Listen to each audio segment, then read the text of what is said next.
Hello, hello, hello, hello, hello. Hey, great big world out there. How are you doing today?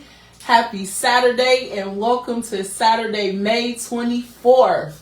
We have made it through another successful week, 7 whole days. We done had some ups and we done had some lows, but we're still grateful that we are still here and in the land of the living. So no matter what you encountered this week, don't worry about it. It's bypassed. Move on. We're going to keep pushing because tomorrow is another day and a chance for a new beginning. How y'all doing out there? How was y'all week? I hope everybody had a successful week. I know I did. I didn't do too much of anything, but it was still successful because I said so. We're still in the month of May, so we are celebrating May's birthday. So happy birthday to all the May birthdays out there. Sending a special birthday shout out to my brother and sister in love all the way in Montego Bay, Jamaica, and my little grandbaby Nana. Happy birthday, y'all. I love you all. We're also still celebrating our graduates. Congratulations, graduates. Please, please, please keep your eye on the prize. You will win. You are embarking up on a new journey in life, whether you pick up a trade, whether you go to college, whether you go straight into work. This is a new beginning and a new journey. Embrace that. Keep your eyes on the prize. Never lose sight of that, no matter what you're going through. Always. So congratulations to you all. If you have walked across the stage, congratulations. If you're due to walk across the stage, congratulations to you all. Keep your heads held high. Now, we all know that we're still in the month of May, of course. Hey, Shayna.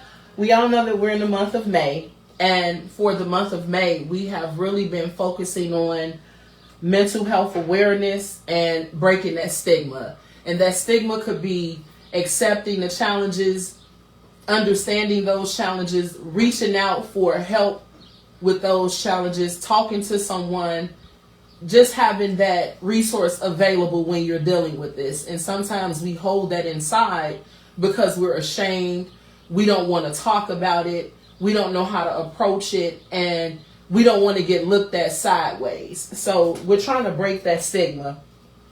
And I think I'm becoming overly aware of protecting my mental space. Like, I've learned so much during this month of May I honestly feel like when I go back to school, I could just skip a couple courses because I already did the research already. I should know this. So they shouldn't make me take the class, right?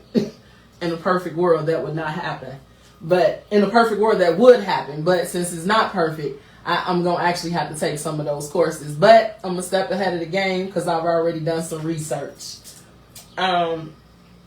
Also, after doing a lot of research and talking to individuals in the industry, what I've gathered is that your mental peace, personal and work-life balance is nothing to be ashamed of if you're dealing with mental health challenges. It's nothing to be ashamed of. Actually dealing with those circumstances, it affects so many other different factors. And we're going to also be talking about that today. I know last week I talked about how it affects your life situations, how it affects your job, how it affects your mental capacity, and just your well-being as a whole, no matter what it is that you're going through. And it touches your finances because if you are not productive, then you can't go to work. If you can't go to work, you're not making any money. I don't know of a company that's going to let you come to work and just sit on the clock. If so, give them my number, 312-837-7219, and I'll be willing to start on Tuesday. I could show up and look pretty and don't do nothing and get paid. But unfortunately, we don't have a lot of companies out there that do that. So we want to be mindful to just be aware and be available, especially to those whom are close to us. And we can see a change in someone. And sometimes even when we're in denial, we don't want to bring it to that person. But as a friend, you want to be able to open up and let them know that there's something that you see that, you know, needs to be talked about. Don't be ashamed, especially if it's someone that you're close to.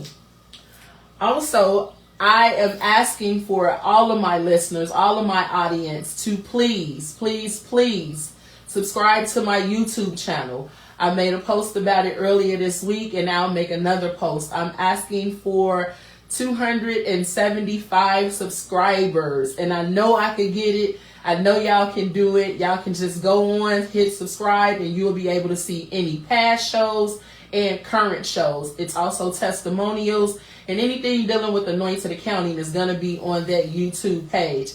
Hey, Auntie Cousin Shan, I love you.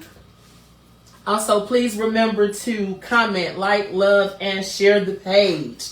That's going to be so important as we're talking about mental health awareness in the month of May.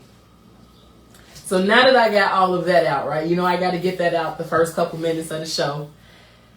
Listen, right? We have an exciting show. And I know I say that every week, but it's exciting today. Well, no, exciting today. But every Saturday is like that, right?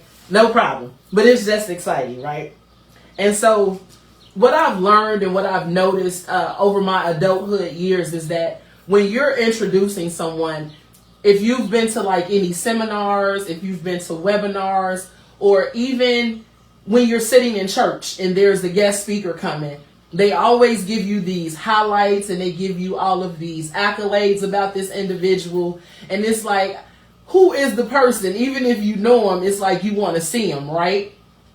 Well, however, here at Anointed Accounting, we do things differently. What I do is I bring the individual on, and then I do all the highlights because I want you to see who I'm talking about. And the individual that I have today is someone so very, very, very, very special and dear to me. And if you've been watching the show, you will know that I have quoted him 1, 2, 3, 4, 5, 6, 7, 8, 9, 10. Okay, I stopped counting after like 10, but I've quoted him just that many times. Hello, Wale, how are you doing? Yes, I have quoted this individual that I'm going to be introducing to you today. So I want you all to grab your notepads, grab your phones, whatever it is you take notes on, because I am about to introduce you to none other than McClinton E. Porter. Now, I call him Elder Cool Reverend Pastor Porter, and I'm going to tell you why when you meet him. So let's give him a round of applause as he comes to Anointed Accounting platform. Reverend Porter! Well, hello, Savannah. Hey! It's so good to be here. I'm honored. Man, I'm like, okay, who's she talking about saying all that stuff? Hey, y'all see my pee for water? Y'all see my pee? I gotta pee. Hello to Savannah's audience.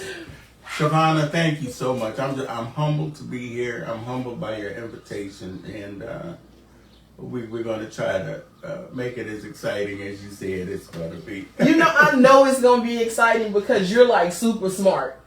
And like, you know a lot of stuff. So let me tell y'all about Reverend Porter. I'm going to start with highlights. And he has so many highlights that I had to break them down. So we're going to start with board certifications. Now, to have a board certification, you got to go through somebody's state. You can't just walk up and say, hey, I need a certification, and they'll give it to you. Absolutely not. So, Reverend Porter has a board certification in addiction and recovery coach. He's an advanced life coach. He's a mental health coach. He's a youth mental health coach, all of which he provides services within his practice of Maximize This Life. Wait, I'm not done yet. Let's talk about degrees. Talk about, I want to skip classes. Wait a minute. Reverend Porter holds a diploma in theological studies.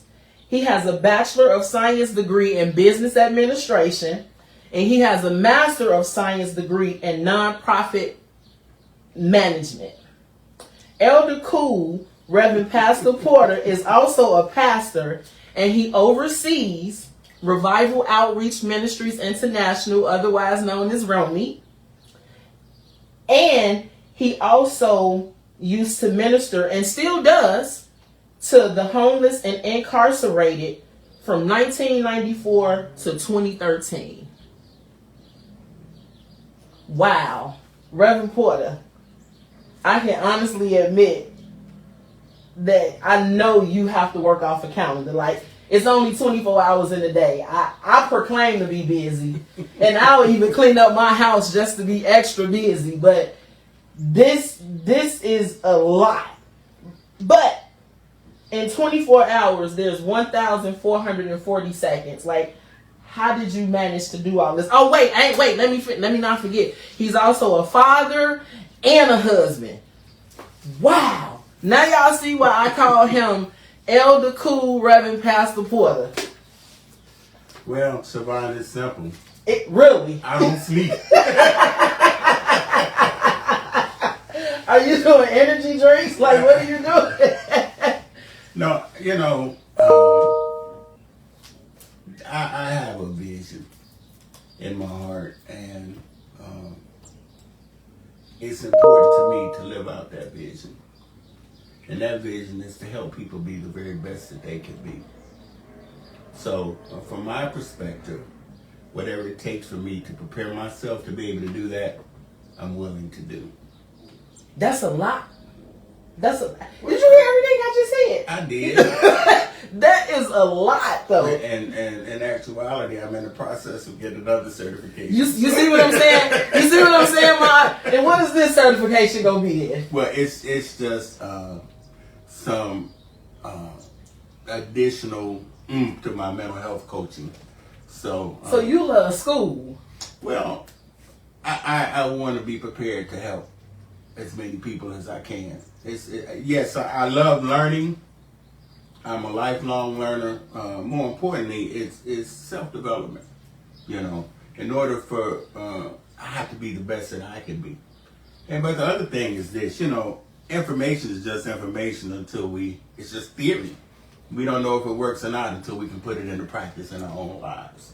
Woo! So as I am getting these certifications, not just, something else under my belt. How do I first apply this in my life? Because you got to start with you first. Got to start with me first. You got to start with you first. Yeah. So. Wow. So let me just give y'all some more about Elder Cool Reverend Pastor Porter over here.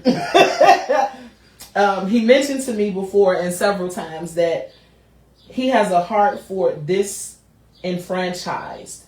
Now, I had to go do some research because, first of all, I didn't know how to pronounce the words. I'm not ashamed to say that. So I had to go look it up. Just like you like to learn, I like to learn new words. And when I see something new, I need to know what it means because I may want to use it in the future. So, from my research, disenfranchised means the psychology of disenfranchisement theory suggests that there are three components that drive the psychology of disenfranchisement: alienation, cynicism, and perceived as victimization. These components interact and intensely with each other. Wow. I'm stunned by that. Like, just... Well, and to put it in layman's terms, those are people that have just learned how to survive at the margins where no one's paying a whole lot of attention to. From what Webster said, Webster also said that it's individuals or groups who have been denied certain rights, privileges, or access to opportunities that others enjoy, often in a systematic manner. And you just got a heart to help all of this. Well, I believe there's greatness in every human being simply because of who our Creator is and how we're created to function. And life happens to people. Yes, it does. And daily. Moment by moment. But, and we all have stuff. That's why, we can't point any fingers because, all of us got stuff. So, but every life has value. Every life has value. Even when you think it doesn't. Even when you think it doesn't. Because quite honestly, there was a time in my life when people thought my life didn't have value. I myself thought my life didn't have value. We're gonna dig into that today because, like, I just had so many questions for you. Like, I have been waiting on this opportunity since waiting on this opportunity. So you already told me that I was on the right path for what your heart desires. My first question to you is, can you take us back to the beginning and why this is so meaningful to you? Why being a coach is so meaningful for you? I know you stated that you had a vision and you wanted to enhance your learning because you are a lifelong learner. But why this? How did this start? Honestly, I had never even considered coaching until after COVID. And it wasn't something that I just said, I think I'll be a coach. It was just the sensing that I had inside of me that this was something that I should pursue in light of what I sensed my purpose and calling was. Now, of course, I'm a pastor, so I'm in the, I hate to call it profession. It's really more of a calling. This is something you got to know that you're supposed to do. You got that right. You got that right. Because my mom used to curse in front of my uncle, that's the minister. And I used to say, Mom, stop cursing. That's the pastor. And she would say, Jesus called him to preach. He ain't called me. So you're right, it's the calling. That's just something I just had to look at Miss Allen and just shake my head and smile. Because you know she said that. But what's at the heart of that is helping people. Not in a codependent kind of way. Okay. But helping them tap into the resources that are inherently in every human being. Wow. And you did this during 2019-20. So this was just recently. Yeah, recently. I got my first certification through the Life Coach Training Institute, and since then all of my board certifications have come through the American Association of Christian Counseling. So all those certifications that you just mentioned, that has happened since 2023. We ain't even halfway through 2025. Well, it is what it is. I think I'm in the wrong profession because accounting, you got to do a whole lot of stuff. It don't happen overnight like that. Now it can, depending on what you're going for, but like I want to get into the nitty gritty of it. So I would have to be one of the instructors that like that type. Well, a lot of certainly the certifications are very focused. For example, for the mental health coach, it's like 3 intensive modules that I have to go through, and it's intense, but it's on demand. So I can take as long. Well, they give you a time period within which to finish. But I just knock them out, man. I just do them. Just like that. Yeah. So can I bring you my homework and you knock it out like that for me? How much money you got? No, you like helping people. I do. So help me. I like helping myself too. How much money you got? We can talk about it. Okay, cool. As long as we can talk about it, it ain't off the table. I'm never not open to have the conversation. That's a nice way to put it.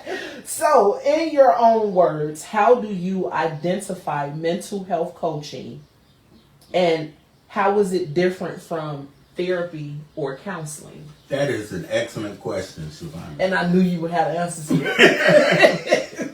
So, when we think about therapy or counseling, the word therapy comes from a Greek word, and much of our healing terms come from the Greek language. But therapy comes from a Greek word, therapeuo. And you want to know what it means? Mm-hmm. It means to heal. So when we have physical therapy, there's something in our body that needs healing.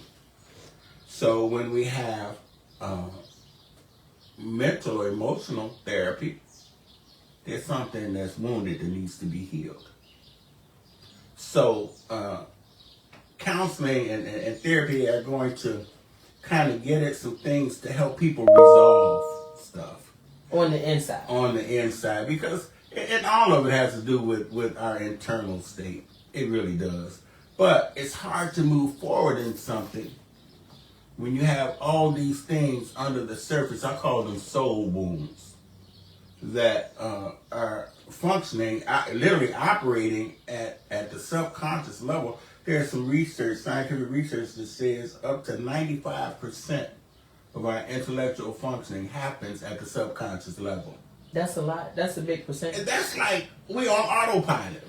All the time. So we are cognitively aware, consciously aware of our thought processes only 5% of the time. That actually, in terms of our decision making. 5%. 5. So that means I haven't been really making no good decisions. Well, what it means, there's some underlying beliefs, thoughts that have just been written on the inside of you. That, and I would, as we go on, I want to talk about this a little bit. Oh, we got till 5:15. We gonna talk about it all because I need to know. well, the thing that governs our life is what we believe, and if we just stop and examine all the decisions that we made, it's been because of what we believe. Some people are arguing a light bulb simply because they believe that's the right thing to do. Me. So until we're open to new information, see, here's what happens. Our ego, which has a lot to do with our sense of what we know, our ego is going to fight tooth and nail to preserve what you think you know. Even if what you know is crazy. Hey, what if I'm right, though? Well, if you're right, then you're right. Okay. I'm not closing the door on that possibility. But what happens is, I've done it. You know, I have just dug in and was wrong as the day is long. But because I was not open to new information, and I didn't have a standard with which to evaluate that new information. So my ego said, nope, this is what you know, and this is how you're going to function.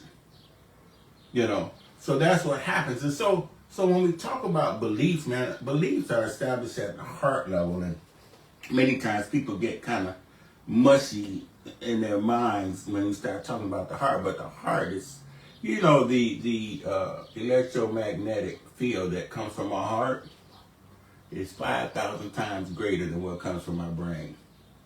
Huh? Can you say that to us again today? Now, listeners, if y'all got that, hey, Lady K, hey, Tommy, I love you. Can you explain that to all of us? Because you lost me on some of that. Okay, so your brain functions on electromagnetic energy. Where does that energy come from? The inside, your heart, your blood, your veins. Well, that's what keeps the heart alive. But the mind, our thoughts and emotions occur in the mind, right? Would you agree with that? Is that? Yeah. Okay.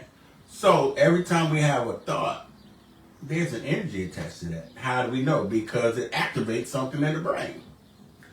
Oh, yeah. So if we're feeling sad, upbeat, or like me, overly excited all the time for no reason, yeah, okay, I get it. You get it? That threw me off. So there's an electromagnetic field that emanates from your brain. You know, when they measure that stuff on like an EEG, you've heard of that measures the brain activity. The measurements are actually being taken on the outside of your person.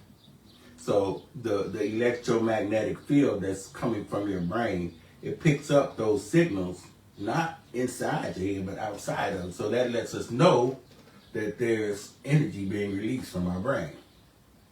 Wow. The energy released from the heart is 5,000 times greater than what's coming from up here. than what's coming from the brain. Wow. So if you got a big heart, then that means that's double. Well, and so I'm going to say this. My worldview is decidedly biblical. So I view everything from the relative to human beings from the scripture Genesis 1:26. God said, "Let us make man in our image and after our likeness." So He created us to function a certain way. And when we talk about the heart, we have to go back to the origin of, well, who formed the heart? Yeah. And what is the function of the heart? And so we have to look at definitions, Shavana. When we define something, once we define something, I should say, we'll never be able to experience it outside of how we define it. Elaborate. Okay. I'll give you an example. If you define cookies Yes. as the best food in the world, Okay. that's your definition of it. When we give something a definition, we put it within a framework. Yes. So whenever you hear the word cookie, what comes to your mind? It's good. Best food in the world. Yes. So when somebody comes along and say, "Man, cookies are the absolute worst food in the world," They ain't had the right ones. well, but immediately your response is like, "What you talking about?" Right, you ain't had the right cookies. But that's because of what you believe. You defined cookie as that. So anything outside of that definition, you're not trying to hear. None of them don't like cookies now. Who don't like cookies? Well, and so if I define success, even a better example is having at least $500 million and 6 matches all over the world. If I don't achieve that, since that's how I've defined it, until I achieve that, I'll never see myself as successful. Understood. Got it. Y'all got it out there, listeners? I'm telling you, this is a good show. So, once we define something, that's how we're going to experience it. We got to go through it. And so, we never really know anything until we've experienced it. I've known you. We've known each other for a little while now. Yep. And I look at your academic credentials. And while you're in school, it was just theory. But because you're my accountant and you advise me on stuff and I see how you integrate what you learn, it's not just theory for you anymore. You've learned how to get it to work. Yeah, it's facts. It's factual. So now that's something that you can utilize for your own good and for other people's good. Got it. Say amen to that. Amen. Okay. So our heart, more than anything, is, and see, I give you an example. I'm getting to the heart. Don't let me forget that. But when I think about, and we have to move from this whole religious kind of thinking and just look at stuff for what it is. People say, and I'll take the atheist for example, or the agnostic. Atheists don't believe God exists. The agnostics say, well, if I can't see it, I'm not really sure. But we put confidence in stuff we can't see every day and govern our lives accordingly. Answer this question for me. Where's your spirit? Within. How you know? Because that's what I was taught. Have you seen it? No. How you know it's there? Because I was taught that. Oh, you were taught that? Yes. But you can't prove it. Or can you? Yeah, I can prove it. How can you prove it? Because of what I've been through. Because of what you've been through. And what I've came through, what I've came out of. So how did your going through what you went through assure you that you have a spirit? Because God A lot of people talking about being spiritual these days, aren't they? Yeah, they are on some level. But I was taught, it doesn't matter who or what you believe in. Just have faith and know that there is a higher power. So I don't diminish what someone may or may not believe in. And I'm not even addressing the different religions. I'm just talking about how human beings are created. Yes. So if you can't be spiritual if you don't have a spirit. You're right. You're right. You can't have mental health issues if you don't have no mind. Because it's mental. If it ain't there, how's it going to have a problem? Well, didn't I tell y'all this is going to be a good show? Didn't I tell y'all this? So, okay. So hold on just a second. So, we assume, we it's called a presupposition. We were told this, and this is our starting point. Yes, I have a spirit. Yes, I have a soul. Where do you get that information from? Well, somebody told me. I read it here. I read it there. But we always talk about things of the spirit. Oh, he has a good spirit. Well, have you seen the spirit? How do you know? So my point is this. We believe in stuff we can't see all the time. But we believe because we can see the effect of it. That's true. I do. I follow you. So, like, I believe my paycheck when it hit my bank account. I believe it's there when I see it. So when we talk about the inner workings of man, you know, we're created. Human beings, many of us live far beneath our capacities, just as human beings. Our spirit is what provides life for us. It's the life force. That's what keeps us alive. Your soul is you. Okay. It's your intellect, your emotions, and your will. How you think, how you feel, and how you make decisions. I learned that dealing with mental health. Like, I didn't know that. I knew it had an effect, but I didn't know that the effects could be as detrimental as they are. And you know that the old cliche is the mind is a terrible thing to waste. It is. And you know, I used to laugh at as an adolescent and as a teenager, I used to laugh at the elder when they said, "Lord, don't take my mind," because it was funny at that time. But as I got older and I got wiser, I understood what that meant, because if you forget something, like I can forget where I put a pen at and I'm going crazy like, man, God, please don't take my mind. Where's this pen at? And it's something so small, so just imagine if it was on a bigger scale. So I totally understand that. So that word soul, the English word soul, comes from the Greek word suke. And it has to do with the functioning of our inner workings, our emotions, our intellect. But suke, that's where we get psyche from. That's where we get psychology from. That's where we get psychiatry from.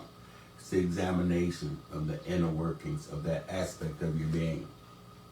Ooh, I feel like I'm in school, boy. You need to quit.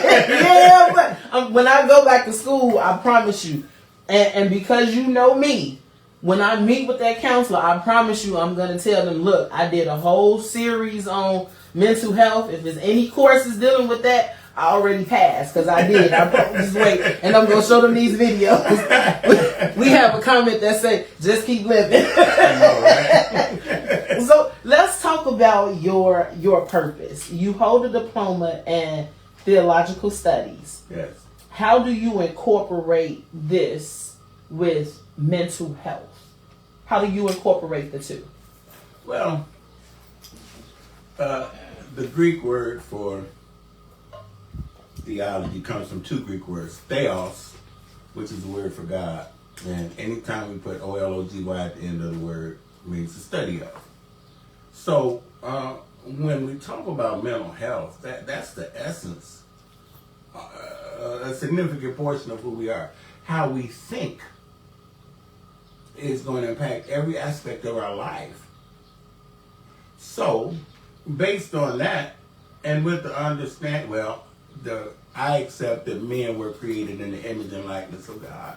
So what does that mean? That means we are thinking beings. We have emotions. God so loved. That's an emotion, isn't it? Mm-hmm. So we have that capacity. We have emotional capacity. And when those things are off kilter, it impacts our lives in detrimental ways. Yes, it does. But you know, the great thing about human beings, we are remarkable. And I a lot of so many things are so far above my intellect. I can't tell. Well, I'll say I just haven't learned them yet. I have a lot more learning to do. But one of the remarkable things, and I want all your audience they don't get anything else from this interaction. Human beings are the only facet of creation that can change their life trajectory simply by changing what they believe and what they think. Say that one more time for the people. Say it loud for the people in the cheap seats and they're sitting all the way up high that didn't hear that one. Because I caught that one. And I know it takes me a little bit of time sometimes, but I caught that one. So say that one more time for the audience. Y'all get this. This is one of y'all tips for the day. Human beings. Us. Are the only facet of creation. We. That can change their life trajectory, what they're able to accomplish, where they are and where they're going, simply by changing what they think and what they believe. So, and actually, the change occurs first in the belief, because our believing is going to dictate what we think. Hypothetically, I can deal with hypotheticals. I believe that I'm going to walk outside and find $1 billion. Okay.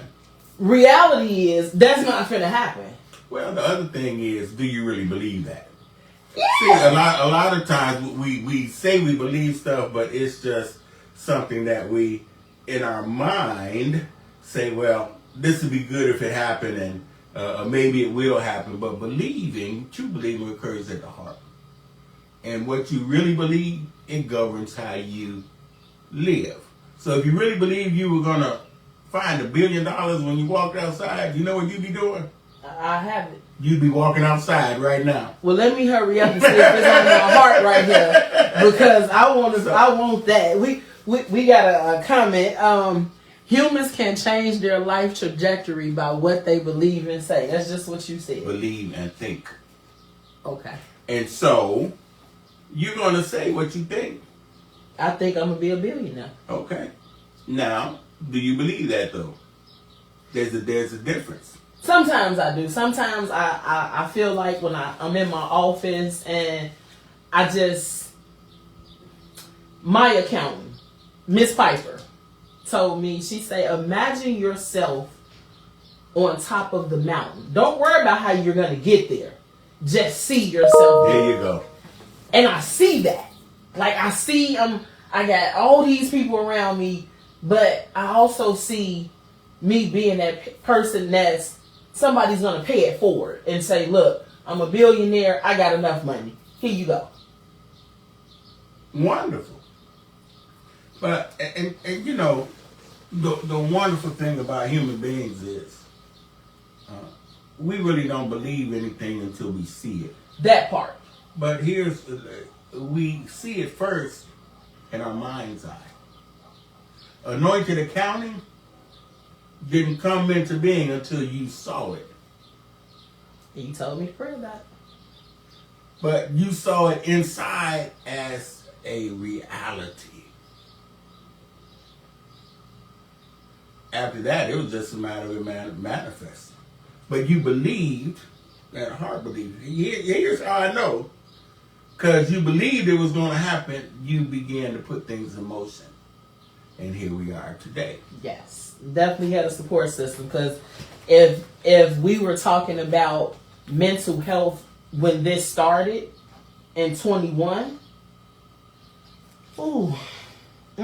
That's all I can say is ooh and Well, and this is Mental Health Month, and it is, and I've learned so much, and I'm still learning about mental health and all of its effects and the different roles that it play, and that leads me to my next question with you with your life coaching and mental health being an important factor. How do you target your audience? well, that's another good question. I never finished the counseling and coaching question, the difference between the two. Oh, I thought we did. Okay. So I kind of took a rabbit trail, forgive me. But counseling is to help us kind of deal with stuff that we have not dealt with. I have a book, it's called Feelings Buried Alive Never Die. And in my experience, and my era as we were growing up, we didn't really talk about emotions a whole lot. But everything that happens to us makes us feel a certain way. Every time you have a thought, there's an emotion attached to it. Even if it's very, very subtle and you barely notice it. So we didn't deal with that. So we stuff would happen, negative stuff would happen, and what we do, we just push it down.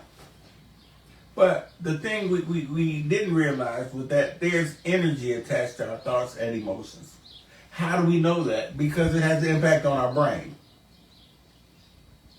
And so, energy never goes anywhere. It just takes on different forms. So we don't push this stuff down thinking it's gone, but this is going to pop up over here in some other facet of your life, maybe in a different way, a different manner. It may not affect you the way that it did when it initially happened. But until you deal with it and process it and give it the boot, send it away, it's going to keep dominating your life in some way, shape, or form.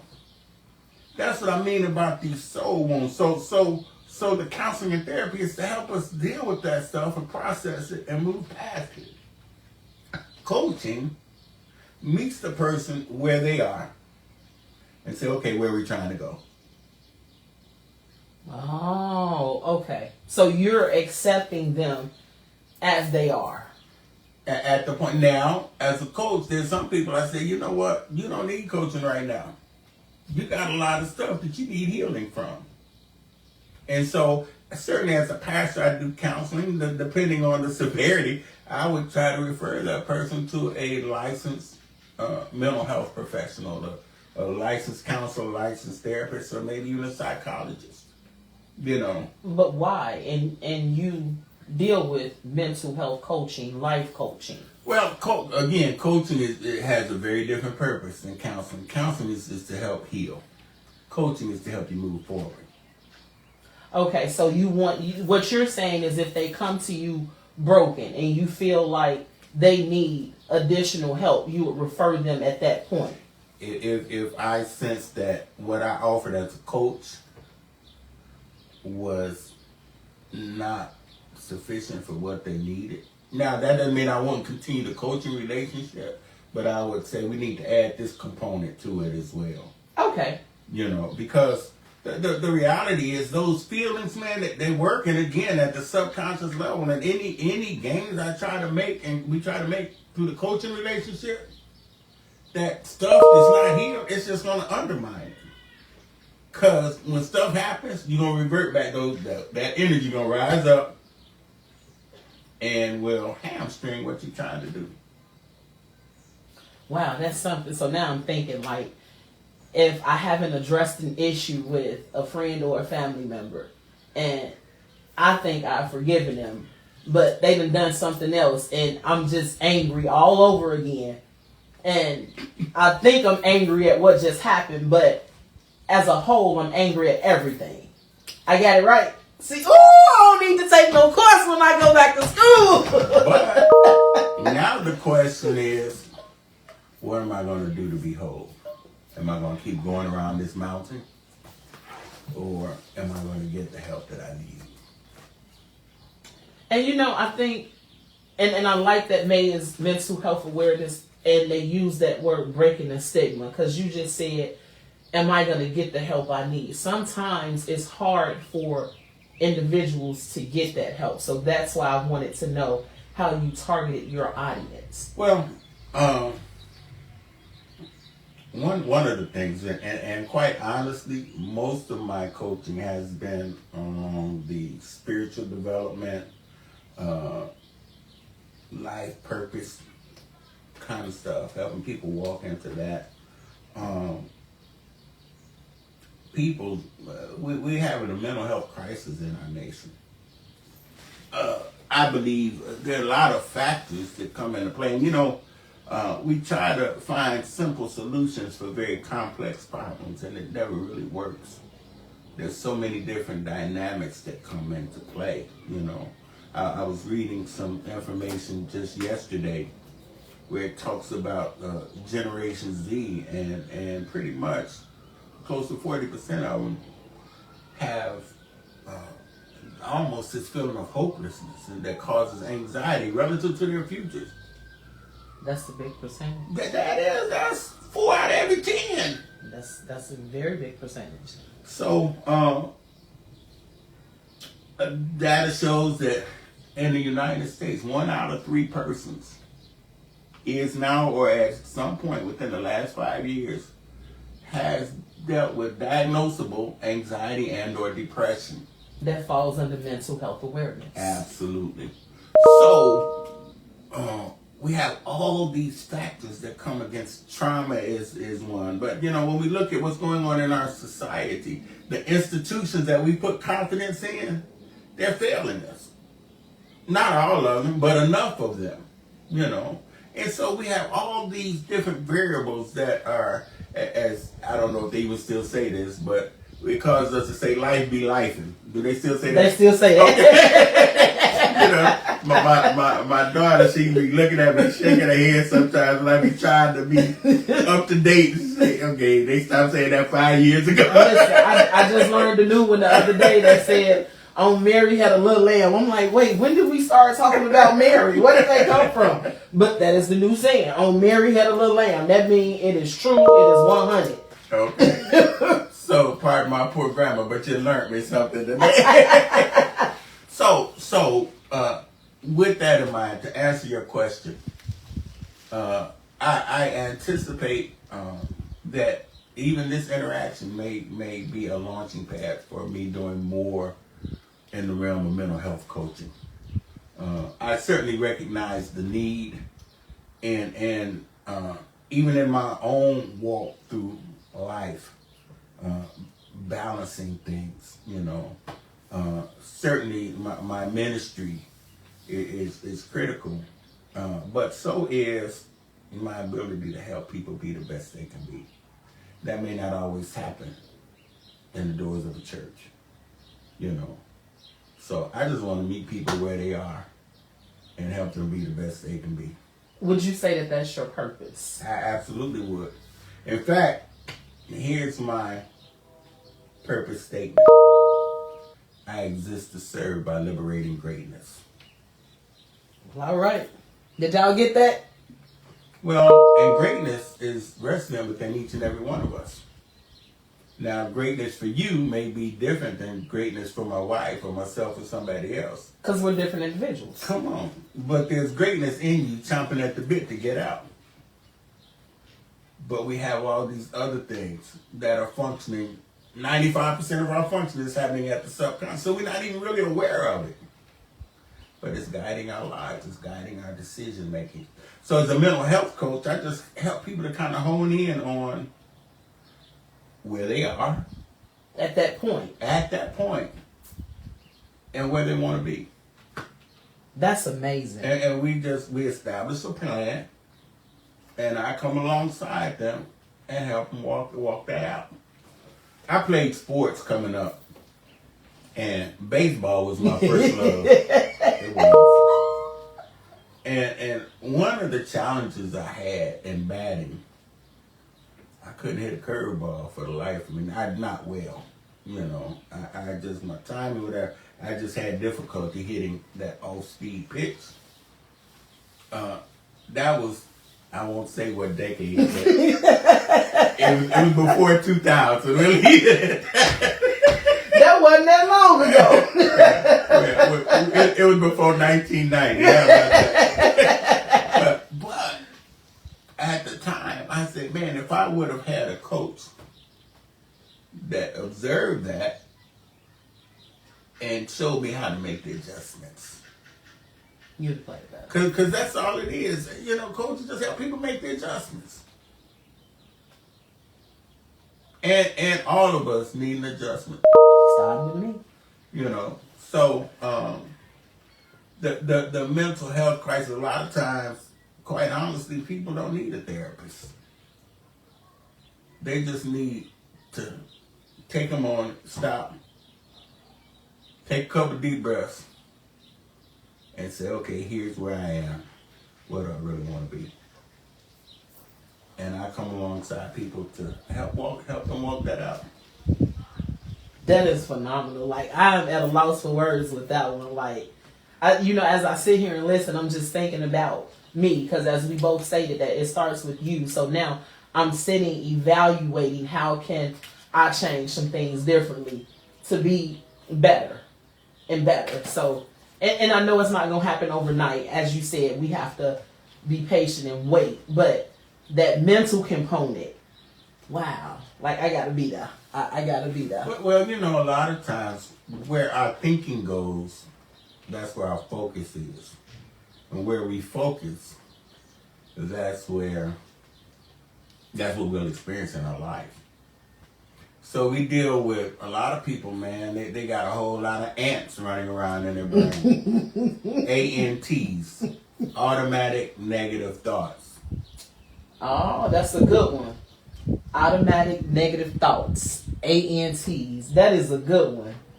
And so we meditate on that. We keep rolling those negative thoughts around in our mind. And you know what happens? The reality of them gets bigger and bigger and bigger and bigger and bigger. So now those are the thoughts that are governing how we walk through this life. Because we allowed that to consume us. Come on. That's that 5%. Yeah. See, I'm catching on. See, I'm telling. Wait till I go back to school. So now at this segment of the show is when I do a pop quiz. Oh my God. So I didn't know I signed up for that. So, is it true that you have a nonprofit organization?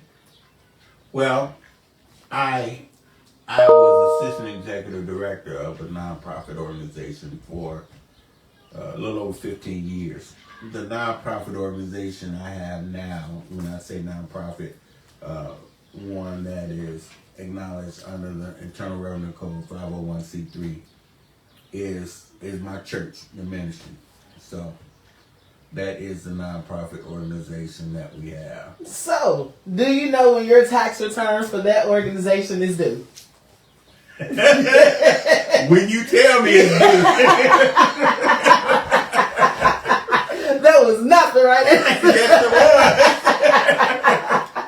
was. Because you're going to keep me on my toes. You say, Reverend Porter, you know we got to do. Okay, Savannah, I get it to you. Okay, your non-for-profit, as you stated under the IRS code, section 501c3, is due March 15th. You learned me something else. This is learning time. Okay, so now I want to jump into your clients. When you're dealing with your coaching, whether it's mental health, addiction, and recovery, how do you help your clients identify their goals and their values? I just ask some questions. Just simple questions. Simple questions. You know what? Do you have like a questionnaire or? Well, I have kind of some standard questions that I ask. But here's what happens. Most people can find their way out of anything, from the worst circumstance to the best circumstance, simply by being asked the right questions and giving thought to those questions. And the answers that we seek, they're really on the inside of us waiting to get out. And that's where you come in. That's where I come in. Well, you're doing a lot of helping. You're doing a lot of helping. So, well, there's a scripture that says if you want to be great, become a servant. So I'm just here to serve people. I actually heard that I had a guest toward the end of March, and I want to say she quoted that same scripture. Yes, Cornelia Huff. I want to say she did that. And that just thought about it, just because I remember it. When you're coaching and you're dealing with clients, have you had the opportunity to work with diverse backgrounds? And if so, how is it different from working with our community? Well, a lot of the coaching services I provided being past tense. I want to put that out there before people start inboxing me. Were pro bono. Mm-hmm. But yes, I've dealt with different ethnicities, and you know what I found out? People are people. So it doesn't matter the background. It doesn't matter the background because we just got stuff, man. As human beings, we got stuff. Certainly, cultural things come into play because it impacts our worldview. It impacts the lens through which we see the world, the lens through which we see ourselves. You know, certainly those things come into play. But the bottom line is, man, people want to be whole. Pain is not something we were created to experience, quite honestly. And so, think about when we get pain, what's the first thing we try to do? Get rid of the pain. So you got so many people with this mental and emotional pain that feel trapped, feel hopeless because, like you said, the stigma attached many times. Just because, and that's a big part of where the cultural factors come in. Because in certain cultures, man, particularly we don't talk about that. Because it was frowned upon and I'm going to say past, it was frowned upon because you not only, you didn't want to be the outcast, you didn't want to be shown away from the family, you didn't want that embarrassment up on you, so it was kept at a hush-hush. We all got an Uncle Bobby, don't we? That's Uncle Bobby, yeah, I just don't pay him no attention. Right, right. When in reality, something is really wrong. Something is wrong. Absolutely. But because we're so unaware of that, and being not just unaware, but not knowing how to deal with it and address it also plays a factor in it. So that's just him. And we laugh about it. Well, you know, and even as I mentioned that, you know, the thought just came to me, you know, a lot of that has to do with our history as well, you know, particularly for African Americans and just with our history of being at the lowest end of the totem pole in this nation for so long. And you know, who wants to, man, we already ain't got nothing. Who wants to say I got a crazy relative? So, you know, those things factor in from our experience. You know, but because we think something doesn't mean it's true.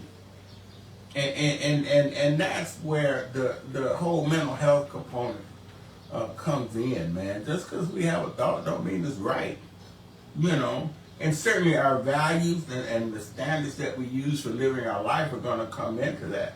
But for me, for my life, I said, here's the standard that I'm going to govern my life by. Here's what I value, and I'm going to view everything through that lens and govern myself based on that. So we can be whole. A lot of times what happens, and there's so much research now, we can literally rewire our brains. You know, it's called neuroplasticity. Who? Neuro, plasticity, Plasticity. Yep, that word. What he just Neuroplasticity. said. Neuroplasticity. Plasticity. Yep, now I'm going to go practice that, y'all. So all that means is you can change the patterns, physical patterns in your brain. So, for example, when you continue to repetitively do something, it creates a neural pathway in your brain. So when you go to do that thing, your brain says, "Oh, we've been here before. Here's how we have to respond." So that's why it becomes a habit. Exactly. Because we've trained ourselves to do that. Exactly. So like we all have habits. Every morning, the first thing I do is put on my glasses. Then I'll go deal with the extra, washing my face, brush. But I have to get my glasses on first. That's the most important part. So now think about this: the person who's been here for 30 years and for 25 of those years have continually had the thought, "My life doesn't matter." That's alarming. So think about the rut so now that's how they're seeing life, through that lens. So, and that's where depression, anxiety, suicide. Absolutely. Until something intervenes. Something or someone. Something or someone. Thank you. Like you, that coach. Absolutely. Or that licensed mental health professional. And as a pastor, I do counsel, but there's some things that I am going to say, go see this licensed professional who has the clinical training in that area. That's valuable, man. I thank God that we have this information available to us and this knowledge available to us. And look, I'm not trying to necessarily make a name for myself. I'm not trying to prove nothing to nobody. If I don't have the capacity to help you, I'm gonna try to get you the help that you need. Yes.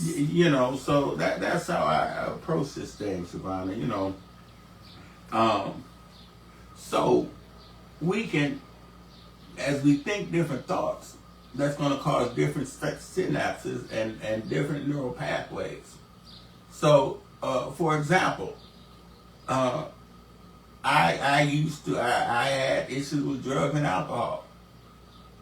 And I had some serious neural pathways that but as I changed my thinking, remember, human beings are the only ones that can change the trajectory of their lives.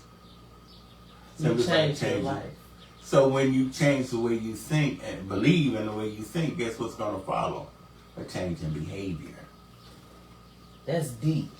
Now, they don't teach you this in school. Well, that's why we need people like you to have these outlets, these avenues where people can tap into this kind of stuff.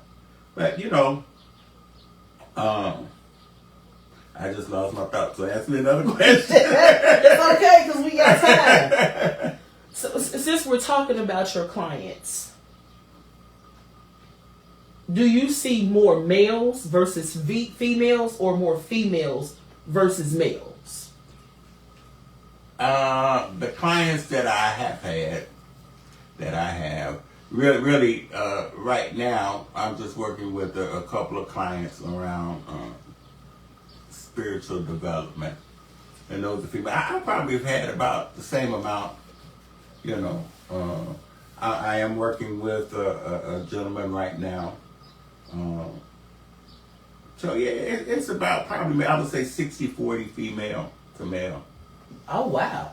Okay, I thought it would have been way less than that, because when I look at a male, and this is my perspective, they're macho. Mm-hmm. They're the dominant one. Mm-hmm. So their emotions are not as sensitive as a female's. Whereas a female will go run and get the help without that embarrassment. Whereas that gentleman, oh man, I ain't finna do that. Oh, I ain't finna do that. I'll deal with this on my own. But you know what men will do? They'll talk. We don't have to say it's coaching. We don't have to say it's therapy. Just sit down and have a conversation. That's interesting. That is very, very interesting. I like that. Oh, so maybe if we gave it another name, it wouldn't be looked at or frowned upon the way it's frowned upon. Or maybe we don't have to give it a name. Man, bro, what's going on with you? Well, so here's where the coach. How did that affect you? and I shut up and listen. Because that's their outlet to talk. And as a coach, I'm listening for key words to say, okay, what's the next question? What my next question is going to be. I'm not listening to answer. I'm listening to see how I can help them tap into what's inside of them to find their own solutions. Wow. So this made you feel like that. Have you ever felt like that before? Okay. Well, yeah. How did you respond that time? So the follow-up questions plays a role. Plays a big role. Big role. Okay. Wow. That's, whew, this is deep. I'm telling y'all, mental health is that mind. It's that mindset. It's being aware. It's having that outlet. I saw a video and the gentleman was saying how sometimes when you see a man in silence, it's okay. Maybe he needs that listening ear. Maybe he just wants to talk and don't know how to talk. So we put on a facade. When we're really not okay, we're just being okay for that moment. But to sit down and approach it, like you said, it's not coaching. It's not therapy. It's a conversation. So you will get more out of it versus if I'm looking at it as therapy. But and as a coach, my focus is to help them arrive at the place where they see the solution to their issue and can move forward from a conversation. Got it. I love this. I love this. So, how do you approach confidentiality and ethical considerations when dealing with your clients? Oh man, it's lock the file and throw away the key. We maintain the same confidentiality that a lawyer would, that a doctor would, that a psychiatrist would.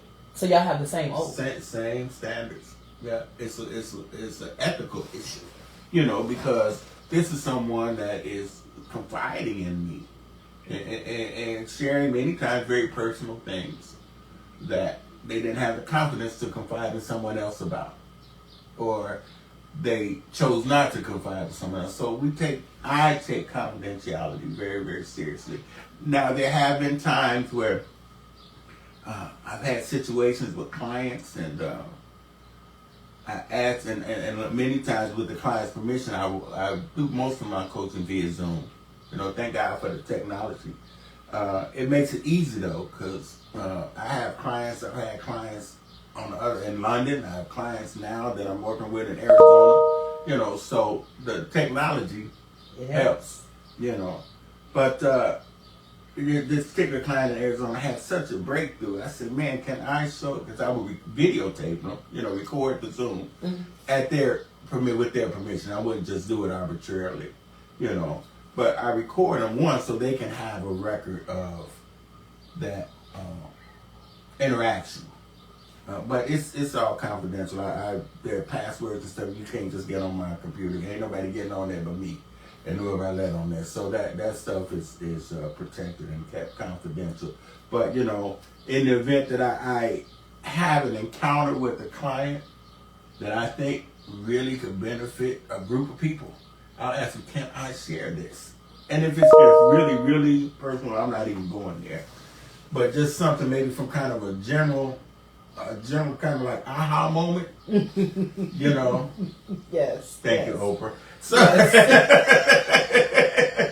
yes. That's probably the first time I said that in my life. Thank you, Oprah. But anyway, but I'll ask permission, and I'll get that in writing that they, give their consent to share that. So confidentiality is very important. This is absolutely essential, critical. As a coach,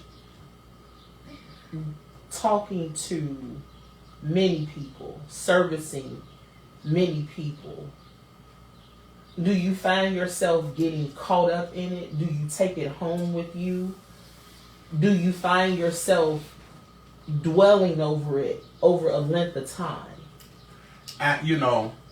I'm not assuming people's issues. I'm not carrying that burden. Every coaching session I enter into, I trust the Lord to help me, because He knows everybody better than I could ever hope to. So I trust His wisdom and His leading. That's not to say I'm not empathetic to people's circumstance. That empathy motivates me to help them arrive at the desired outcome. But am I losing sleep over anybody's stuff? Absolutely not. Oh, okay. I lose sleep watching them YouTube videos. O'clock in the morning. Sometimes that's the best time to do anything. That's the best time. That's the best time to do anything. So, at the beginning of our interaction, I know I've mentioned it, and you've mentioned it, that you were a pastor, and still is a pastor. I still am a pastor. Right, still is. I want to talk about Revival Outreach Ministries International and Pastor Porter. You've had your ministry since August of 1998. Oh, no. No? No. No, you've been in the ministry. I was ordained in August of 1998. That was 27 years ago. Ooh, Jesus. That was 27 years ago. Yeah. Yeah, that's right. Yeah, carried it one. Yeah. That's right. That's more than half my time on earth. Oh, Lord, you had to put that. I did, because now I feel special in a way. So tell us, how did Romy get started? Well, I will tell you. Thank you for asking. You're welcome. In February, I can give you the date. February 2nd, 1992 is when I asked Jesus Christ to come into my life. Soon, now I wasn't raised in church or anything, so I didn't have a paradigm, so to speak, of what that meant. I certainly, saw my grandmothers and others go to church, and I had gone a couple of times, but soon after I made that decision, I just heard in my heart that I was called into the ministry. So I had no idea what that meant, I had no frame of reference. So in 1994, I enrolled in a 2-year Bible college, Oral Roberts School, Midwest Theology and Ministry, which was a satellite branch of Oral Roberts University in Tulsa, Oklahoma. The satellite branch is no longer in existence, but it was a 2-year Bible college that I graduated from. And I served as an associate pastor at the church that I was at until the time that we left. We left in 2015. So from 98 to 2015, I learned how to shepherd people, observing my pastor. And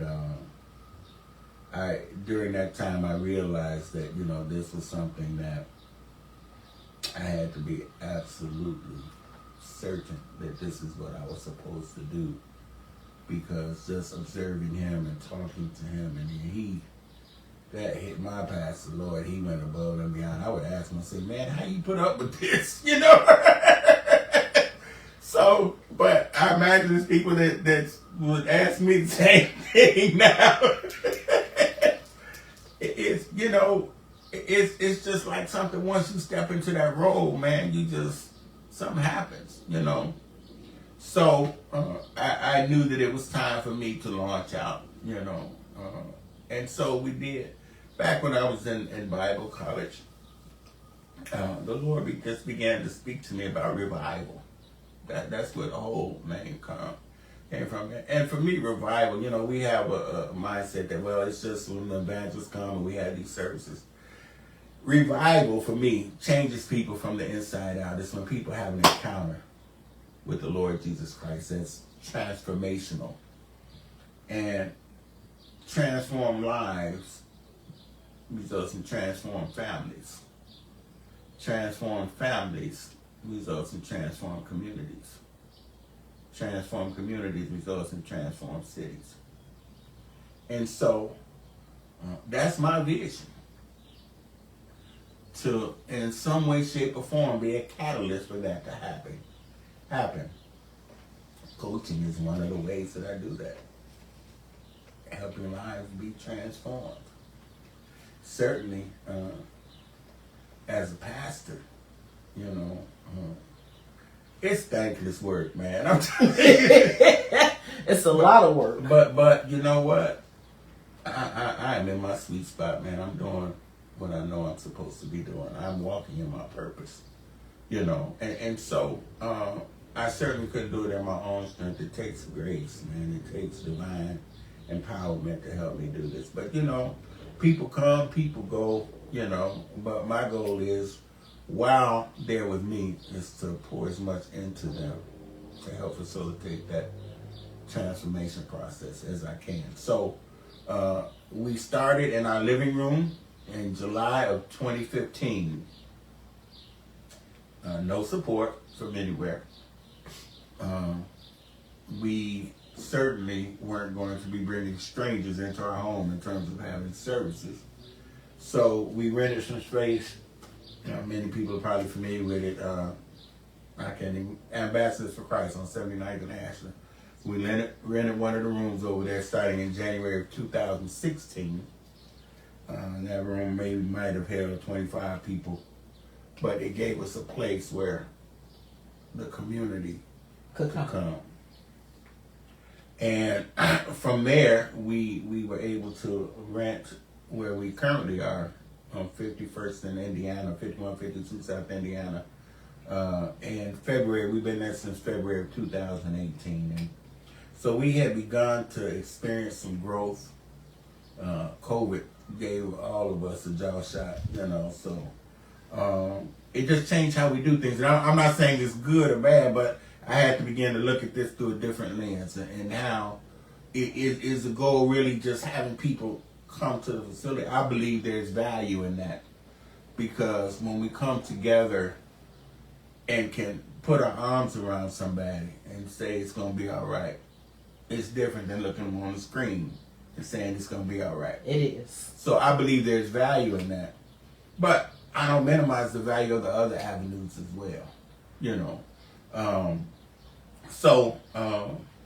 We pretty much after COVID, man, we was just kind of like starting over. I'm excited. A lot of what I've been doing is just trying to help people develop spiritually, you know. And right now, we're beginning. We have had community outreaches. We're in the Washington Park community. We've had book bag giveaways. We've given Christmas presents. We've fed the homeless, you know, which people don't care how much you know till they know how much you care.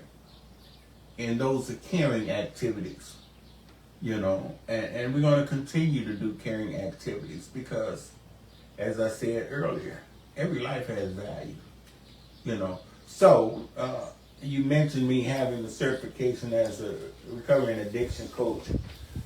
We are starting a Christ-centered recovery program. Ooh. June 5th is our launch day. We're going to start small. We'll just have it's 12-step, but it's Christ-centered. And we're going to initially just meet once a week on Thursdays. June 5th is our launch day. So we'll be putting more information out about that. But, you know, many of the people that struggle with, and when I say recovery, immediately we go to substance abuse, alcohol abuse. Recover to me means we lost something that we need to get back. No matter what it is. Could be peace of mind. Could be a healed heart, you know. And honestly, you know, we look at the substance abuse and alcohol abuse and whatever, but those are just fruit. It's not the real root. So we're going to look at helping people deal with the root of stuff. So if the root is plucked up, then the fruit can't grow. That is truly a purpose and a passion. So is it challenging to separate being a coach from a pastor? I I wouldn't say it's challenging. I think more than anything, I'm probably wearing my past hat more than anything because I look beyond people's craziness. So in your coaching sessions, and rebellion, and just say, "I'm the Lord, help me love him anyway." Okay, so how do you differentiate that when you're with your clients? Do they address you as Reverend Pastor Porter, or do you go by just your name when you're coaching? Yeah, just my name, and you know, the coaching is for them. So I hold them to a high level of accountability. I'm not playing no games. If you want this, we're gonna do it. You know, so you got one time to be late for a scheduled session. Just one? Just one. That's strict. People show up 4 hours in advance to see Beyonce. So show That's up for you. Drop. So show up for you. They're not showing up for me. No, not you. They showing up for right. themselves. So show up for you. You gotta show up based for on you. what you said you want your outcome to be. Okay. And if you're not willing to do that, that shows me you're not serious. It's okay. I still love you, but I'm not about to play these games with you. When the student is ready, the teacher will appear. Where'd you get that from? Oh, I learned that from this wise man named Reverend Porter.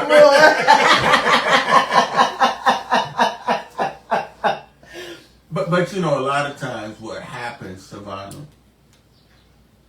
people think it's okay not to be held accountable. Well, I just do it. And we really just hurt ourselves. You know. That's why it's important to be on time. It makes a statement. It reaffirms something within yourself. This has value.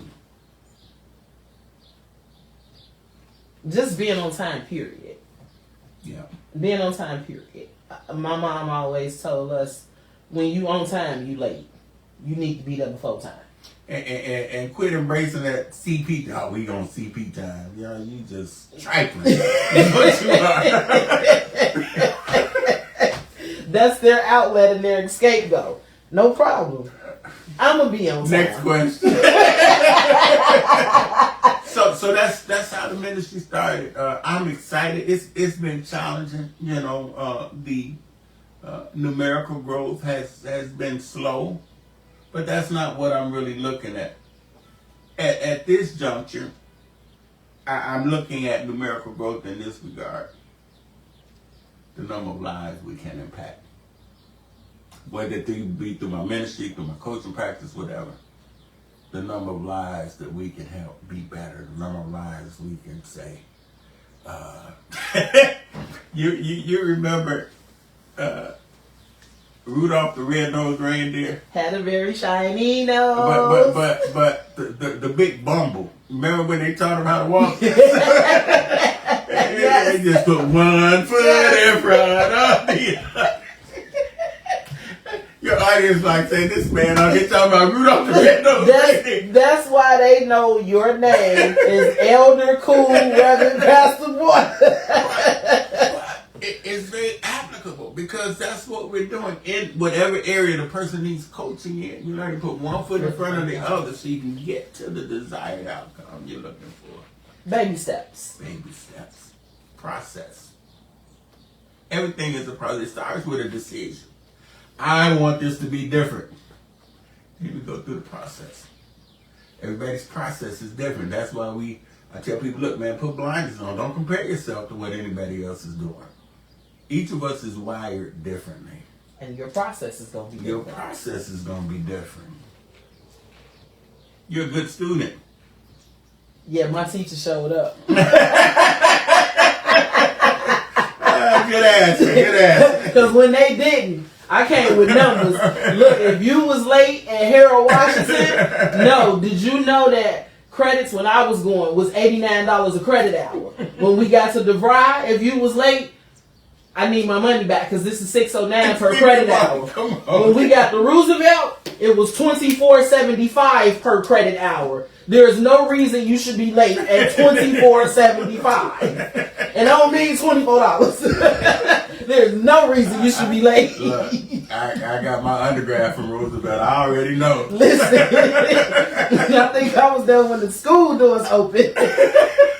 Class starts at 6 p.m. I need you to know that I'm ready for this.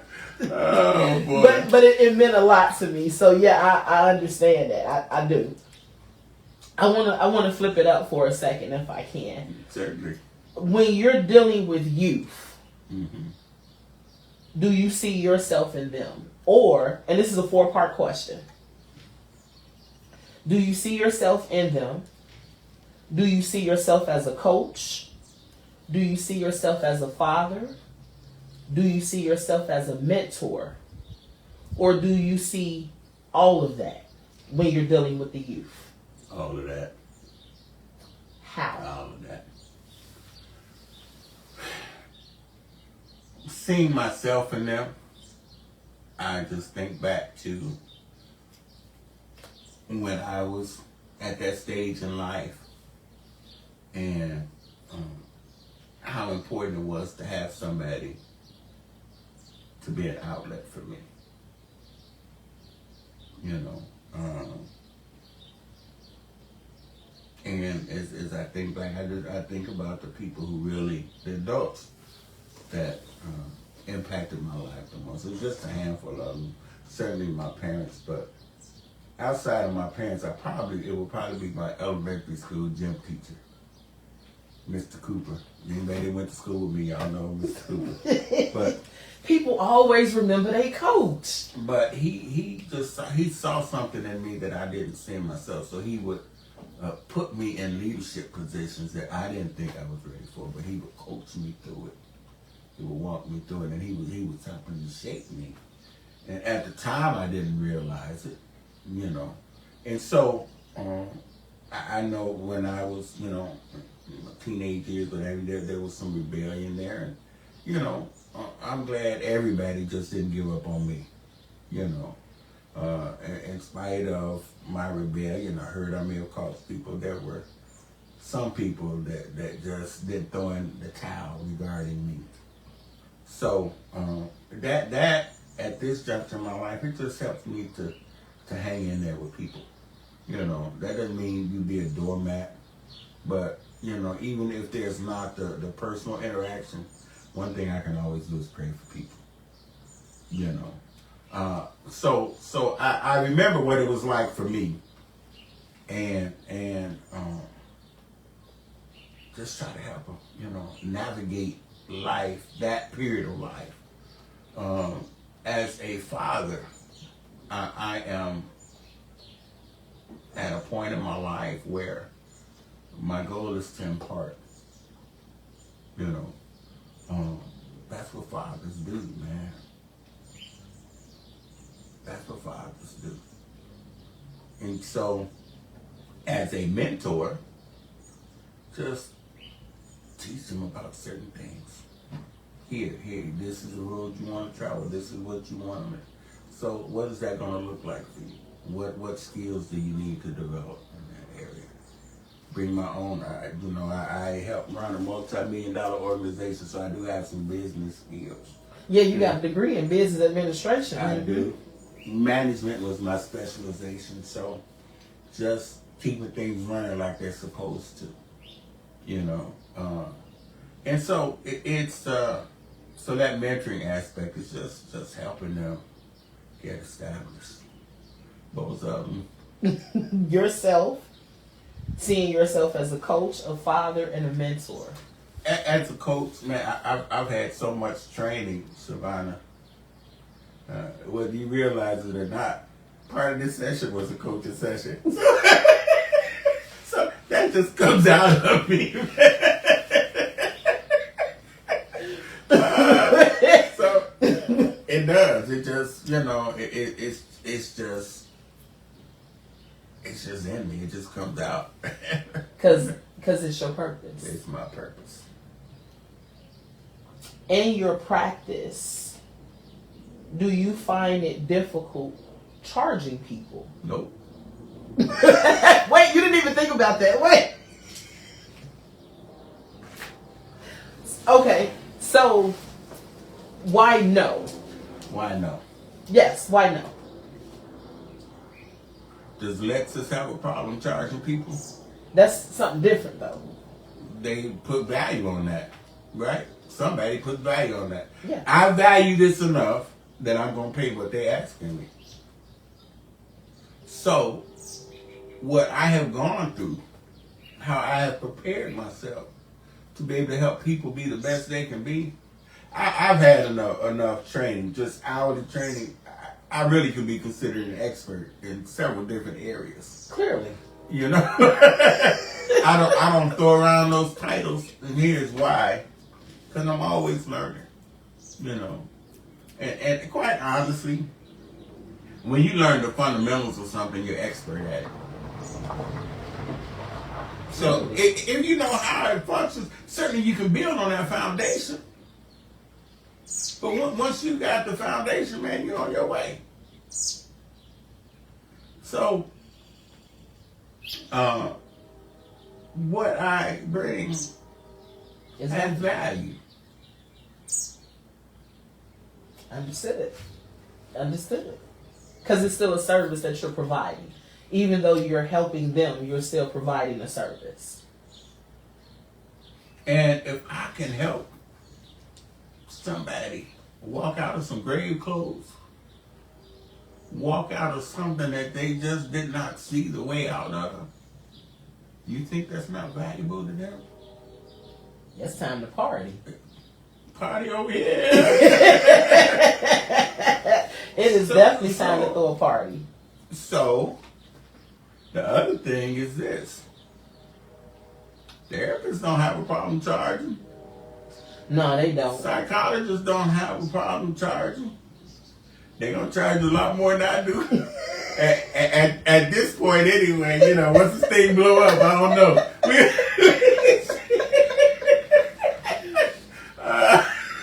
Speaking of that, no, that's a good one because I tell myself, anointed accounting is gonna blow up because again, I quote a lot of people and every saying to me is valuable in one way or another, and it took from my guest Amby Riley that came on the show April 19th and said that when a person in your industry that you're in gives you a compliment, that's on a whole different level than one of your friends or your family members. So I reflect back to my accountant, Miss Piper, and the fact that she was able to say, look, I know what you're going through. I've been in the industry 30 plus years. Yeah. So I know everything you're going through, but I still want you to not dwell on that. I just want you to see yourself on that mountaintop because I see you. And that just did something to my soul. It most certainly did. It did. And I'm gonna. So for you to say that for you, when you're dealing with coaching or mentoring or even your pastoral work, that has value because you can sit back and see a transformation from where you met that person at, right? Yes. So that means value to you. So you look at the individual and their need. You don't look at the money. Exactly. So that's what separates you from a lot of other people. Well, you know what? And if I just decided to do this for the money, I would shortchange the people. Because my focus would be just taking client. Every client ain't for me. And I'm willing to say, no, I'm not the one to serve you. I've said no several times. So, that's not my goal. But again, no, I don't have a problem saying here's what I charge. If I don't, I take Zelle and Cash App. And a cashier's check or money order. So at this juncture, once I start having conferences, then maybe we'll do the little, what is it, the strike thing. Anyway, but and the thing is, I have a sliding scale. I start at here, and based on someone's circumstances, if it's legitimate, I'm not tripping. But I will work with people around that. And that's good, because we also learned at the beginning of May that not only when you're dealing with the anxiety and depression, that a lot of people don't reach out for help because of the finances. Mm-hmm. And if you don't have that financial component, then you're just dealing with it. Well, and I don't want to dig myself a grave here, but I just, when we talk about somebody's mental health, at the very least, I certainly would be willing to do a complimentary session or two, just to kind of maybe help stabilize them or help them get to the level of care that they need, And in light of that, I'm going to make this statement to your podcast listening, viewing audience. They can reach me. You gonna put my email address out? Oh, we gonna get to all that. I wasn't done with all my questions. Okay. You, as my mom would say, you putting the buggy before the horse. Okay. Well, here's what I'll say, and then they can remember that. I will offer anyone who either emails me or inboxes me via Messenger a 20-minute complimentary coaching session. That is good. 20 minutes is a long time. Do you know how much you can get out in 20 minutes? I do. You can get out a lot of information. A lot of information. And I'm sorry, I want to acknowledge our viewers on here, especially some that just potentially came on that I just seen. Hey, Benita, how you doing? I love you, sister. Lady K Porter, thank you all for tuning in and watching. Hey, Sugar. Yes, definitely Sugar is on here. Can't forget her. So it's when you're dealing with your clients and you're setting this stage for a complimentary service, and they reach out to you and they contact you, that 20 minutes can potentially turn somebody transformation around for that moment and say, this could help me. Right. So because you've done something pro bono, you now have a customer. For those who don't know what pro bono is, that means free. That 20-minute complimentary session. That's what that is. That 20-minute complimentary session. So, we're going to another pop quiz here. No.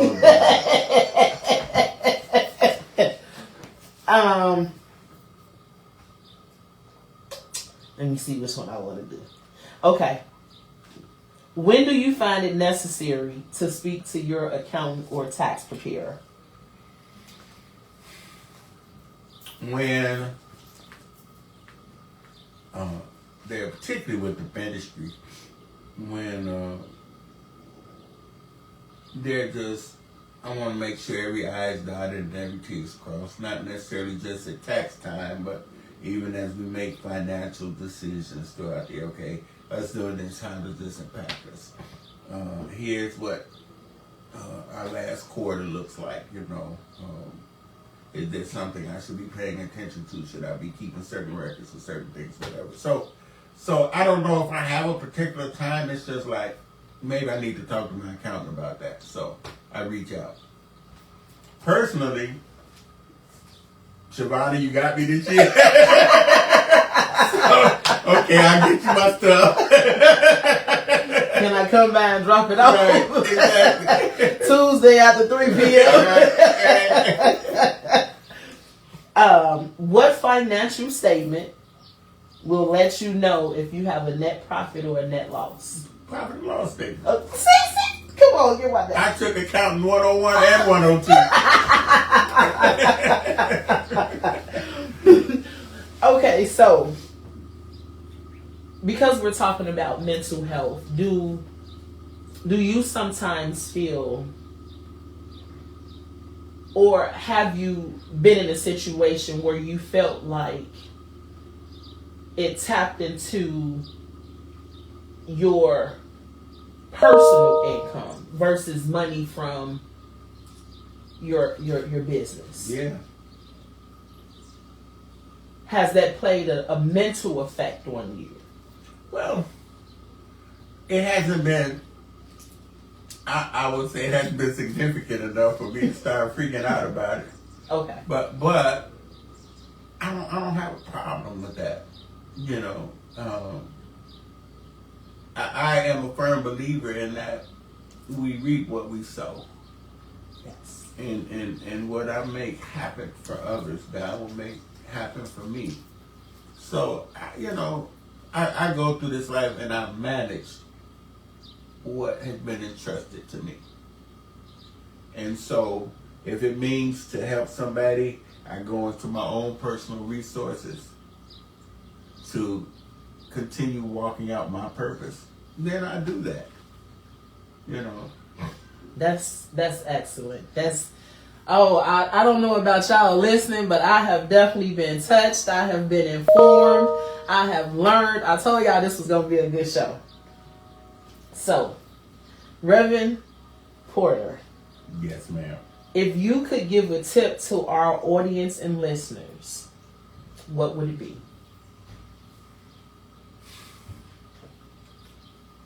I know it's challenging, but don't worry. Most of the things we worry about never even happen. So we start meditating, A-N-T, those ants, automatic negative thoughts. Ants, automatic negative thoughts, y'all. And remember that. It takes us down these rabbit holes that we don't want to go down. That doesn't mean don't be diligent and don't take what you're confronted with seriously. But many times we react instead of just stopping for a moment and centering ourselves. And I'm not talking like from a new age standpoint, just stopping for a moment and say, okay, here's what I'm confronted with. Being still long enough to hear that answer come out of your heart. Patience. And sometimes, you know, we think we have to act on stuff immediately. Maybe sometimes you just need to stop and sleep on something, and the next day that situation looks a lot different. So I know it's challenging. We've been conditioned to worry. You know, all the inputs we get will cause you to worry. That's why you need to turn some of that stuff off. Man, you don't need to be listening to everything is doom and gloom. Everything about to fall apart. So if you keep giving attention to that stuff, man, that's where your focus is going to be. And it's going to impact your beliefs and your thoughts. So don't worry, listeners. You know, my mom used to always say, you know, you go to the elder for advice. And by you saying don't worry, a lot of times I listen to my Aunt Johnny. And she'll be like, Siobhan, don't worry about that. Good, you can't control that. Don't worry about it. And I'll be like, but Aunt Johnny, it's right there. It's right here. You can see it. She'd be like, no, good, don't worry about it. So I'm going to try to practice that. And I'm not going to say it's going to happen overnight, but I'm going to try to incorporate that. Well, I'm going to give you a couple of things you can do physically. So here's going to be a little more learning for you. Y'all listening to this? So they measure our brain waves at certain levels. So like now, our interaction is happening in our prefrontal cortex. That's the front part of your brain. The frontal lobe. I know that one. So that's our executive decision maker. That's where we're processing stuff, we think stuff. So your brain waves are very fast, you know, because the longer they're spread out, it's not carrying as much information. So you're focused. You're very intentional about what you're doing. So the moment you close your eyes, your brainwaves automatically slow down. And the level below beta is the alpha state. So that's where you begin to get out of your prefrontal cortex and start listening to your heart. There's research by the Institute of Heart Math that I just lost my thought. There's research. Right. So when we get out of our brain, the heart begins. There's brain in the heart is what I was trying to say. Our heart has like over 40,000 neurons. So you know what's in your brain? Your brain is composed of neurons. So there's a brain in your heart, and there's research by the Heart Math Institute that says many times the heart ain't just doing what the brain says. Many times the heart instructs the brain what to do. That's why, I'm going to quote scripture, Proverbs 4:23, guard your heart with all diligence, for out of it flow the issues or the boundaries of life. Our heart, more than anything, has to do with our sense of identity. And the research says that our long-term memory emanates from our heart. That's why somebody that has dementia, they can't tell you what they ate 2 seconds ago, but they can tell you what happened on the 4th day of school in 3rd grade. You're absolutely right. Because their long-term memory, So our sense of identity certainly needs to be attached to our long-term memory. So our heart, more than anything else, has to do with identity and how we see ourselves. That's really how we are. So you guard your heart. Out of it flow the boundaries. So your ceiling and your floor is established by how you think of you. So if you think you can't, Henry Ford was quoted, I don't know if it's an original quote by him or not. Henry Ford Automotive. Yes. I don't know. This is back in the early 1900s. He said, if you think you can or you think you can't, you're right. You choose. Because it's your decision. It's your decision. And many of us are settling for a life instead of choosing a life that we want. Say that one more again for the people in the cheap seats. One more again. One more again. Many of us are settling for a life that's kind of thrust upon us instead of choosing a life that we want. Well, okay. And as human beings, we have the capacity to do that. Simply because of how we were created to function.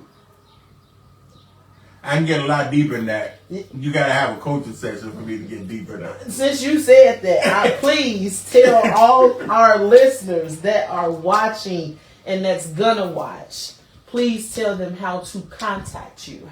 How do they get in touch with you? Okay. Please give us all your information. Well, for now, I'm going to give you 2 ways. My email, and you can contact me through Facebook Messenger. How do they do that?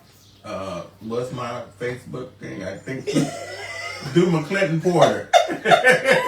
And I sent you that information. That shows you how much I be paying attention to it. I know I click this button and I'm on. So. Yeah, y'all pray for my social media savvy.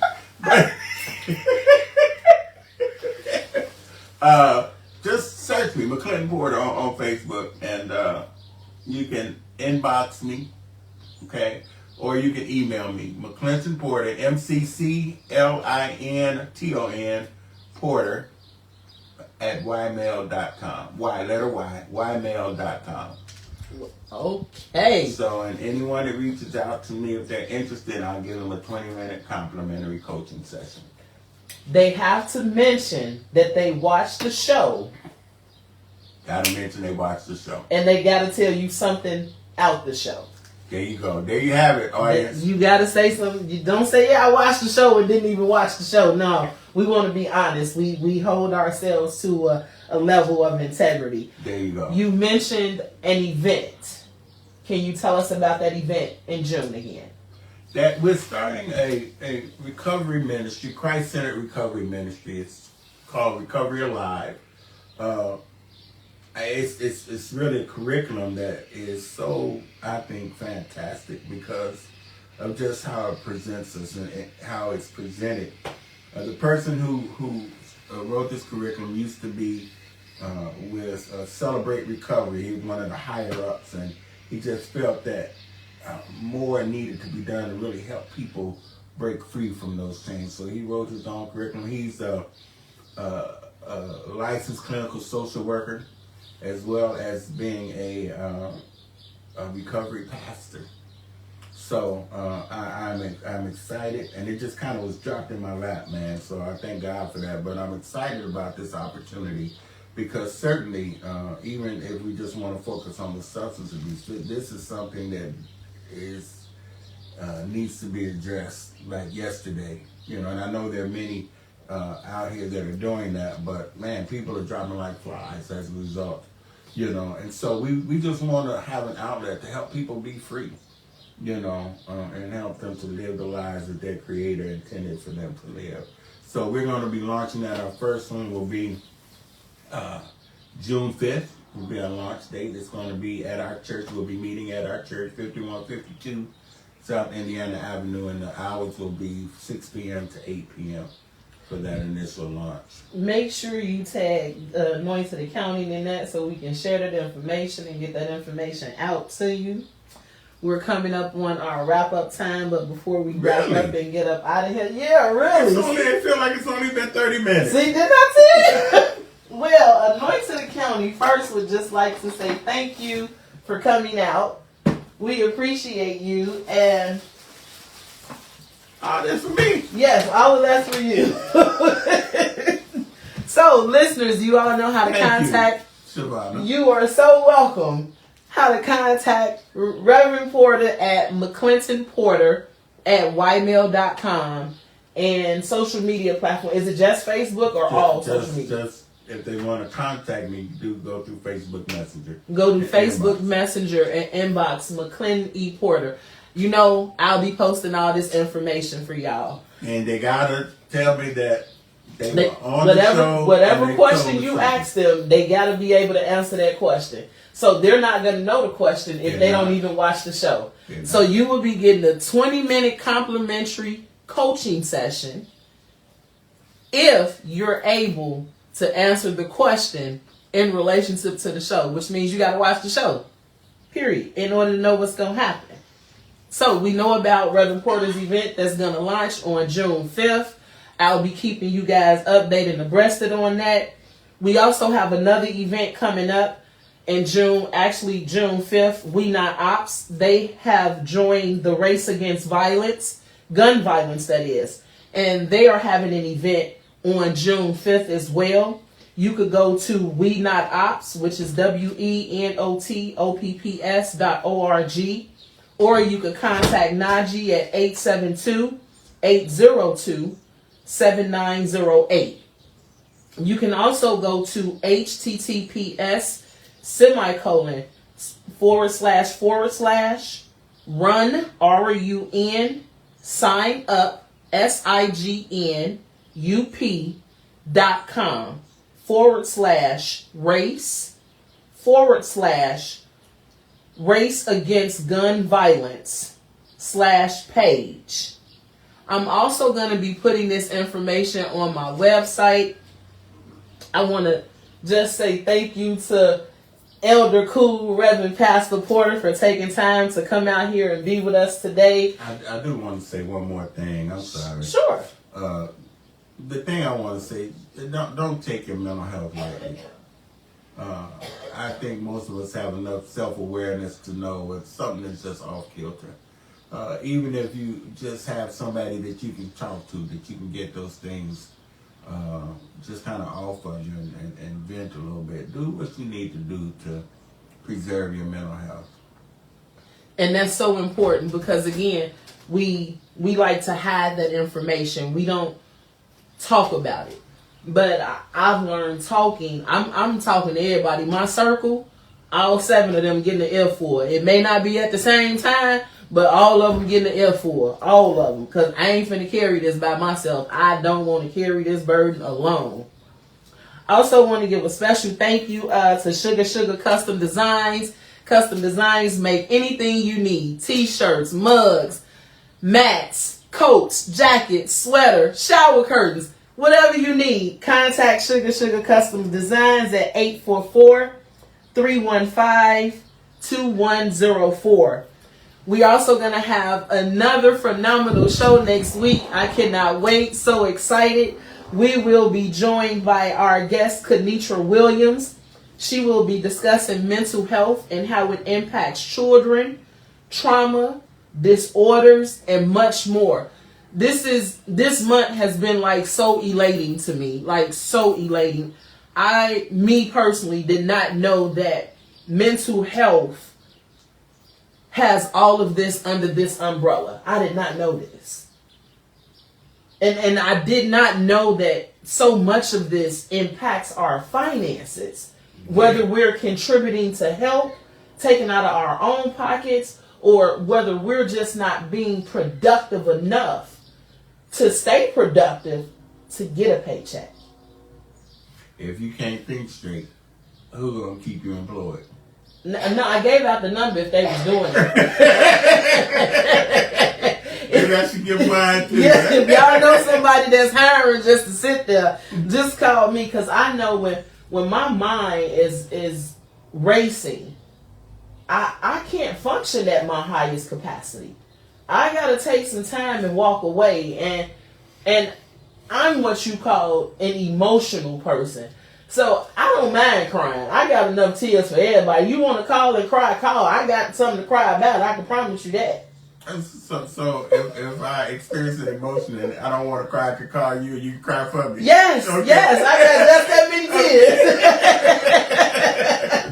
And I can't think of the person who made that song, Lonely Teardrops or something like it. Was an old school song.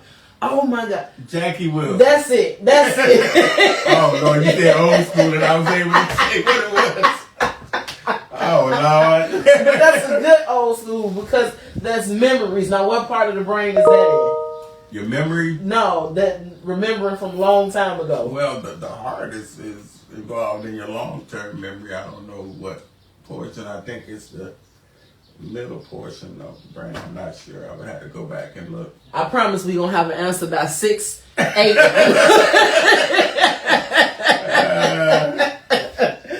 Well, I cannot wait for next week. Again, thank you, Elder Cool, Reverend Pastor Porter, for the education and importance on coaching, on being a mentor, a pastor, the challenges that come with it, and how you can separate both, but also use them interchangeably. Just thank you for that. I hope you all took something out of this. I hope you took something away from this. I know I did. Did you have any questions for me before we go, Reverend Porter? No, I just want to say this to you. I'm glad you added this to your platform. Keep making it do what it do. I am, because people need an outlet, and everything is not about a dollar. It's not about money. Again, if you know somebody out there going through something, if you know someone that's ashamed, if you know someone that just needs the help, please refer them to Anointed County. That's area code 312-837-7219. That website is www.anointeding.com. The email address is general, GENERAL, at anointed, ANOINTED, ACCOUNTING.com. And I know you're probably saying, Shavonna, you deal with taxes and you deal with finances. How can you deal with this mental health? We have a network of professionals. Everyone that you've seen on the show is a professional in mental health coaching, life coaching, addiction and recovery, reach out. We have a network that believes in confidentiality at its utmost. Please reach out. Don't let a friend or a loved one go through this alone when we're in that capacity and age era where we can help someone. Let's help each other. Let's build each other. Let's grow. So I'm expecting you all to tune in next week at 3:15 sharp. Lord's willing. Thank everyone for tuning in. Thank you, Auntie Johnny May. I love you. Hey, Auntie Johnny. And we will see you all next week. I love you guys. Bye-bye, great big world out there.